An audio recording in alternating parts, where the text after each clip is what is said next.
Olá! Nessa aula vamos aprender a selecionar os argumentos, identificar uma tese e ver como as competências acontecem numa redação nota 1000. Prof, mas eu tenho que atingir 1000? Não, o nosso objetivo não é atingir 1000, porque vocês viram que foram muitos poucos alunos que conseguiram essa nota na última edição do Enem. A nossa ideia é ficarmos o mais próximo possível do 1000, que aí você vai ter a oportunidade de uma boa média, de uma boa chance de entrar no curso que você deseja. Então, vou trazer aqui uma redação nota 1000 do ano referente de 2022, em que o tema foi os desafios para as comunidades tradicionais do Brasil. Lembram que era o tema que falava que você tinha que abordar quilombolas, indígenas, a questão das comunidades de pescadores, ok? Então, a gente vai fazer análise desses textos, desse tema de 2022, e como que as competências acontecem ali. Sempre olhem as redações, nota 1000 ou acima de 900, que vocês são mesmas com nota inferior. Eu vou trazer aí algumas análises com nota inferior para nós localizarmos os erros possíveis dessas redações, olhando no critério da banca. Critério da redação do Enem. Competência 1, questão de norma culta. Tem organização gramatical correta, não tem problema de acentuação, não tem problema de concordância verbal e nominal, não tem problema de análise sintática, que interfere muito a pontuação, quando eu não sei análise sintática, né, separar o sujeito, o predicado, mas aí eu vou fazer uma aula à parte sobre isso, mas aí eu já vou observando na redação. Tem isso na redação? Não tem?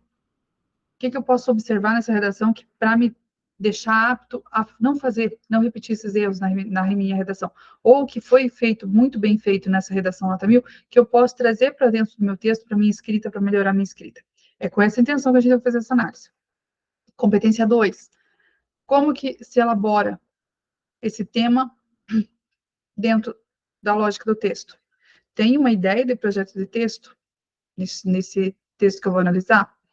Questão 3, competência 3.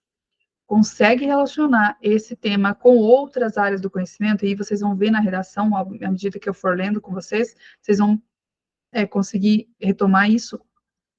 Competência 3, ele consegue aqui relacionar, ele pega uma área, outra área do conhecimento e consegue relacionar com esse tema, e é isso que o INEP quer de vocês.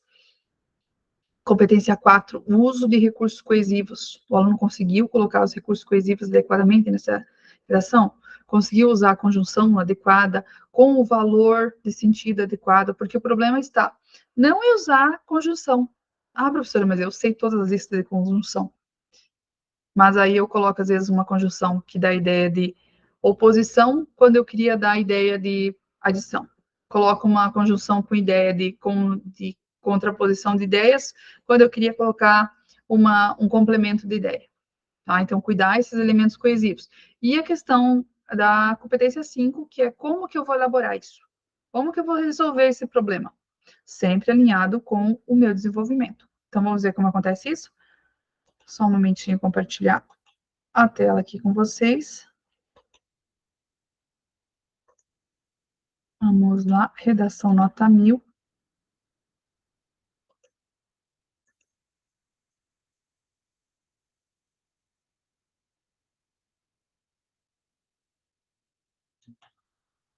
Aí, eu vou ficar aqui nessa outra aba para poder vocês me verem aí no cantinho. Então, essa redação foi feita em 2022 por um aluno. Eles não divulgam, né, os outros nomes, eles colocam normalmente a primeira inicial, o primeiro e segundo nome, quando eles querem retratar a redação, porque ninguém obriga você, digamos assim, você concorda que o MEC vai divulgar na tua nota, tu sabe que ele pode divulgar. E quando vocês fazem a inscrição, vocês assinam um termo lá, por mais que vocês não leiam as letrinhas miúdas, tem um termo que diz lá, aceita as condições do MEC para divulgação, tá? Por isso que eles não colocam o nome inteiro, para não haver problemas depois, né, uso de direito autoral. Então, essa redação foi feita por um aluno, que é lá de Maceió, Alagoas. Então, olha como ele começou o texto dele. O poeta modernista Oswald de Andrade relata em Erro de Português que, sob um dia de chuva, o índio foi vestido pelo português. Uma denúncia à aculturação sofrida pelos povos indígenas com a chegada dos europeus ao território brasileiro. Esse poeminha, vocês, se não viram, vocês já devem ter visto pelo menos uma charge dele, né? Erro de Português, por quê? Porque se fosse um dia de chuva, pena os portugueses ter chegado aqui um dia de chuva. Se fosse um dia de sol, o índio havia despido o português e não o português vestido o indígena, né? Uma certa forma de crítica, né? Aí ele trouxe muito bem dentro do texto, aí ó, já começou, ó, competência 2 lá, fortíssima, e competência 3. Repertório externo, muito bem articulado no meu texto. Olha o que esse aluno conseguiu fazer aqui. Paralelamente, já temos aqui, ó, conectivo. Paralelamente, no Brasil atual, há manutenção de práticas prejudiciais, não só os silvícolas, usou aqui, ó, vocabulário, isso entra na norma culta, ele podia ter colocado indígena, usou um sinônimo porque ele está no mesmo parágrafo. Então, no mesmo parágrafo, evite usar o mesmo termo, principalmente se o termo está dentro do tema, que você vai ter que repetir, às vezes, em algum outro momento. Mas também aos demais povos e comunidades tradicionais, como os pescadores. Com efeito, atuam como desafios para a valorização desses grupos, a educação deficiente acerca do tema e a ausência do desenvolvimento sustentável. Então, aqui na introdução, o aluno já desenhou o que ele vai fazer. Ele vai falar sobre a educação deficiente e a ausência de desenvolvimento sustentável. Deixa eu fazer diferente aqui para ficar a marcação para vocês depois poderem. Aí, ó. Aqui está as ideias que ele vai defender.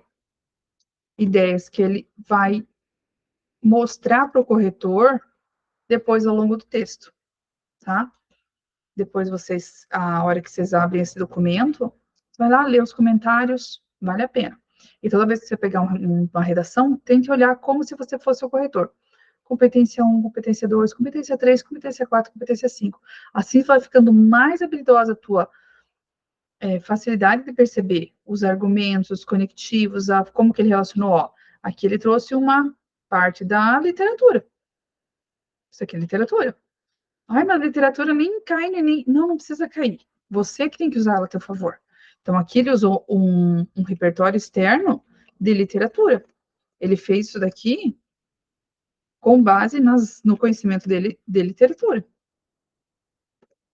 Ok? Então, vocês têm que trazer isso para dentro do texto de vocês. Professora, posso trazer filme, posso trazer letra de música, desde que esteja muito bem casado com o tema, sim. Olha o que ele fez. Ele já começou criticando, ó, um erro de português. Ele não escolheu aleatoriamente o Oswald de Andrade esse poema, esse trechinho do poema. Ele escolheu com intenção, porque ele vai falar do quanto a nossa cultura, né, está, infelizmente, aculturada, né, como ele diz aqui o termo, aculturação sofrida, né, que é tirada a sua cultura, que foi tirada a sua essência, que isso já se manifestava lá nos poetas modernistas, que não é uma coisa agora do século XXI, que é uma coisa que a gente já vem sofrendo há muito tempo com isso. Então, ele fez essa escolha proposital, intencional. Seguindo, diante desse cenário, existe a falta de promoção de um ensino eficiente sobre as populações tradicionais. Sob esse viés, as escolas, ao abordarem tais povos por meio de um ponto de vista histórico eurocêntrico, enraizam no imaginário infantil a imagem dos aborígenes, cujas vivências são marcadas pela defasagem tecnológica. A exemplo disso, há o senso comum de que os indígenas são selvagens, alheios aos benefícios do mundo moderno, o que, consequentemente, gera um preconceito manifestado em indagações. Como o índio tem smartphone e está lutando pela demarcação de terras, ideia é essa que se deslegitima a luta dos silvícolas. Por exemplo, próximo daqui na minha região, tem uma, não fala aldeia, é aldeia. Tem uma aldeia indígena. Acredito que é Tupi-Guarani, a descendência desse. E aí tem parabólica, tem máquina lavar roupa, você vê assim que a BR corta o meio da reserva, sabe? Então você enxerga esses elementos modernos lá nessa aldeia. E muitas pessoas falam assim: olha, mas por que o índio tem? Ué, você é descendente de imigrante? Tu veio também de uma terra que não tinha essas coisas, por que você pode ter e o outro não tem? Porque está implícito em nós que eles muitas vezes não são merecedores, não vão saber usar, porque eles são índios, são selvagens, porque foi nos colocado que era assim. e assim tem que permanecer, ok? Então, ele trouxe essa questão, porque, ó, a história é contada do ponto de vista eurocêntrico. O europeu é superior ao americano. E nem sempre isso é verdade. Nós que moramos aqui, né, nossos antepassados que já se criaram aqui, já estamos aqui há bastante tempo, a gente vê que não é bem assim. Que a visão que tem de fora de nós não é bem essa que contam lá na Europa em relação ao Brasil. Dessa forma, por não ensinarem tal visão, os colégios fomentam a desvalorização das comunidades tradicionais, mediante o desenvolvimento de um pensamento discriminatório dos alunos. Então, desde a fase escolar, a gente vem continuando essa questão, né? Ah, indígena não pode ter acesso a meios de comunicação eficientes, não pode ter acesso a tecnologias. E aqui ele usou os fatores históricos para exemplificar isso. E isso é muito bom. Se você consegue trazer fontes históricas, termos históricos para dentro do teu texto, isso enriquece o teu texto. Não é eu que estou falando que os indígenas são vistos muitas vezes sem o respeito que deviam ser respeitados. Há uma construção histórica disso. Como que eu sei isso? Por causa dos livros. Olha nos livros quantos heróis indígenas tem. Não tem, não existe. Eles foram apagados da história. Ou nem foram citados dela, né? Para ser apagado, apagar uma coisa tem que existir. Não foram citados. Por quê? A maioria dos livros didáticos, dos componentes curriculares, foram feitos muitas vezes pelo viés eurocêntrico. Além disso, outro desafio para o reconhecimento desses indivíduos é a carência do progresso sustentável. Nesse contexto, as entidades mercadológicas que atuam nas áreas ocupadas pelas populações tradicionais não necessariamente se preocupam com a sua preservação, comportamento no qual se valoriza o lucro em detrimento da harmonia entre a natureza e as comunidades em questão. À luz disso, há o exemplo do que ocorre aos pescadores, cujos rios são contaminados devido ao garimpo ilegal, extremamente comum na região amazônica. Por conseguinte, o povo que sobrevive a partir dessa atividade é prejudicado pelo que a biologia chama de magnificação trófica, quando metais pesados acumulam-se nos animais de uma cadeia alimentar, provocando a morte de peixes e a infecção de humanos por mercúrio. Assim, as indústrias que usam os recursos naturais de forma irresponsável não promovem o desenvolvimento sustentável e agem de maneira nociva às sociedades tradicionais. Então, ele me prometeu lá no primeiro parágrafo que ele ia falar da deficiência na parte da educação e da ausência de desenvolvimento sustentável. E aqui ele me entregou. Nesse parágrafo ele fez a explanação como que isso acontece nas escolas, por que a educação é deficiente, do ponto de vista de valorizar esses povos, olha, muito bem casadinho com o tema, valorizar esses povos. E aí, depois, no terceiro parágrafo, ele me trouxe por que não é sustentável. Por que acontece um progresso que não vai para frente. E aí, exemplo disso, ele dá, ele prova, ele não diz, olha, é assim. Ele, se ele parasse aqui, a argumentação dele ficaria fraca. Aí ele trouxe exemplificação. À luz disso, há o exemplo do que ocorre aos pescadores, cujos rios são contaminados devido ao garimpo ilegal. E aí ele traz também outro exemplo aqui, ó. Por conseguinte, o povo que sobrevive a partir dessa atividade é prejudicado pelo que a biologia chama. Aí ele trouxe outro componente curricular aqui externo, ó. Outro repertório dentro da biologia. Percebem como eles analisam isso se você conseguiu pegar o que você aprendeu de outras áreas para colocar dentro da sua redação? Então, ele trouxe aqui do repertório da biologia esse termo magnificação trófica, que nada mais é do que metal pesado nos animais. E aí, se é um elemento de um animal que tem metal pesado, esse metal pesado acaba indo para o organismo e acaba me trazendo doenças, né? Que é como determina aqui, ó. E age de maneira nociva às sociedades tradicionais. Ok? E aqui na conclusão, vamos fazer o seguinte: toda conclusão tem que responder quem, o que, como. Já vão aprendendo a fazer. E quando vocês vão fazer a conclusão de vocês, fica fechadinha, bonitinha. Por quê? E para quê? Ele falou lá acima no texto que o problema da... Aí. O problema da...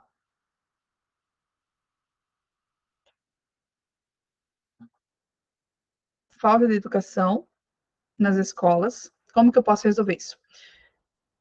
É essencial que o governo mitigue os desafios supracitados. Para isso, o Ministério da Educação, órgão responsável pelo estabelecimento da grade curricular das escolas, deve educar os alunos a respeito dos empecilhos da preservação dos indígenas, por meio da inserção da matéria. Ó. Quem? O Ministério da Educação. O que ele tem que fazer? Colocar na grade curricular das escolas. Como que tem que ser feito isso? Ah, vamos só colocar na grade curricular? Não. Vamos fazer matéria, ele trouxe super detalhadinho, ó, estudos indigenistas no ensino básico. Por quê? A fim de explicar o contexto e desconstruir o preconceito em relação às civícolas. Para quê? Aí ele traz uma outra solução também possível. Quando você traz dois problemas que às vezes não dá para resolver numa proposta só, você desenvolve uma bem, desenvolve uma passo a passo, e a outra você pode desenvolver parcialmente, porque você não vai ter linha para fazer tudo isso. Então, você vai desenvolver parcialmente. Ó. Ademais, o Ministério do Desenvolvimento, pasta instituidora da Política Nacional de Desenvolvimento Sustentável dos Povos e Comunidades Tradicionais, porque isso estava lá no texto de apoio, precisa fiscalizar as atividades econômicas da nossa sociedade, visando, ó, só trouxe o porquê. Como que vai fazer essa pesquisa? Não trouxe.